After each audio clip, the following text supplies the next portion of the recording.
Bom dia, amados. Seguindo o nosso plano de leitura bíblica, chegamos hoje a Atos capítulo 10. Esse capítulo inteiro é dedicado ao encontro de duas pessoas em especial. O apóstolo Pedro, discípulo de Cristo, e um oficial do exército romano chamado Cornélio, capitão do regimento italiano e que morava em Cesareia, no extremo norte da Samaria. O exército romano era conhecido por sua força e poder. Segundo a Enciclopédia Britânica, inclusive, era a instituição militar mais efetiva e duradoura conhecida da história. Apesar disso, temos aqui um oficial, um capitão deste exército, comandante de um regimento de 100 soldados, centurião é o nome, que é descrito como sendo um homem bom e piedoso. Era um homem devoto, diz o texto de Atos, e temente a Deus, como era também toda a sua família. Dava generosas esmolas aos pobres e sempre orava ao Senhor Deus. Apesar de ser e representar a presença física do Império Romano naquela região, que com a sua tropa garante a lei e a ordem segundo os padrões e a cultura romana, esse oficial romano era um homem bom e piedoso, ou seja, ele e toda a sua família seguiam a fé judaica e temiam a Deus. Sua bondade e generosidade para com o povo judeu, e ele mesmo não era judeu, né? Era oriunda exatamente desta fé no Deus vivo. Contudo, este homem não conhecia Jesus como Senhor e Salvador. E Deus mesmo providencia os meios para que este homem, que de contínuo buscava a Deus em oração e tinha um coração generoso, para que ele pudesse ter um encontro com o Cristo vivo, o Cristo ressurreto, o que de fato importa para a nossa salvação. Assim, Deus envia um anjo até a sua presença, presença de Cornélio. Certa tarde, diz o texto no verso 3, por volta das 3 horas, ele teve uma visão na qual viu um anjo de Deus vir em sua direção e dizer: Cornélio. Temeroso, Cornélio olhou fixamente para o anjo e perguntou: que é, Senhor?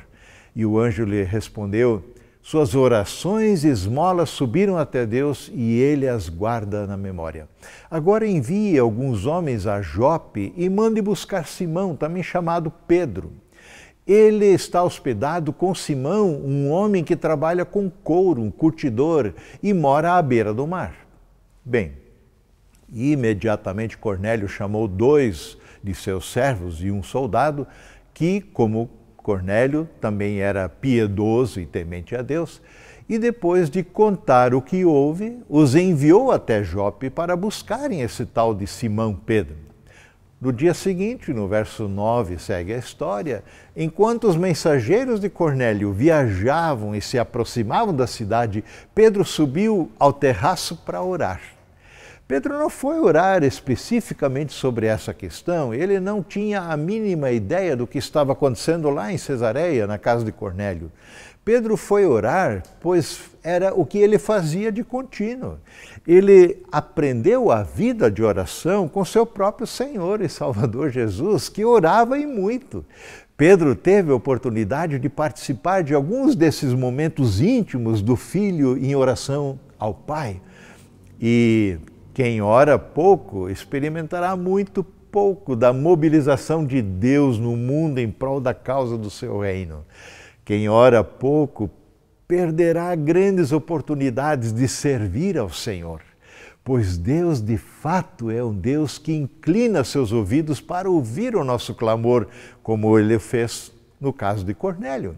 Mas Deus também responde orações e, para tanto, muitas vezes nos convoca para sermos seus instrumentos no cumprimento da sua vontade. E é isso que está acontecendo aqui com Pedro.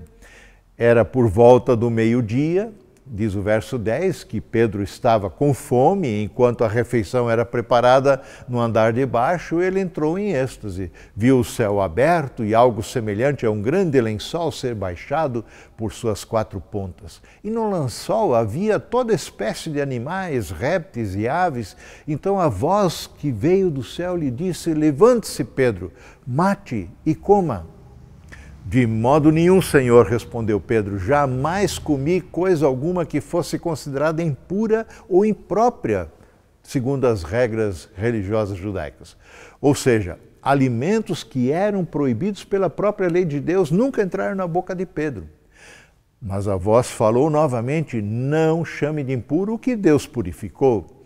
A mesma visão se repetiu 3 vezes, e então subitamente o lençol foi recolhido ao céu. Pedro ficou perplexo, pensando em qual era o significado dessa visão. E enquanto Pedro ainda refletia sobre a visão, o Espírito lhe disse, o Espírito Santo, 3 homens vieram procurá-lo, Pedro. Levante-se e desça e vá se encontrar com eles. Não hesite em acompanhá-los, pois eu os enviei. E Pedro então decide ir com estes homens até a casa de Cornélio. Nós não temos tempo aqui para olhar mais detalhadamente essa história e recomendo que a leiam toda ela, se você ainda não o fez hoje. Mas eu recortei aqui estas preliminares, vamos dizer assim, só para acentuar como Deus de fato opera para que o Evangelho de Cristo chegue ao coração das pessoas, não importando quem elas sejam ou onde elas estejam. Basta estarmos atentos ao dirigir de Deus por meio do seu Santo Espírito. Basta não negligenciarmos as inúmeras oportunidades que o Senhor coloca diante de nós. É um grande privilégio e ocasião de grande alegria poder ser um instrumento nas mãos do Senhor para que o Evangelho de Cristo alcance o coração de muitos que não o conhecem. Disponha-se e vá. Aproveite as oportunidades que o Senhor te dá. Seja uma testemunha fiel do Senhor Jesus. Anuncie esse Evangelho de salvação. Amém.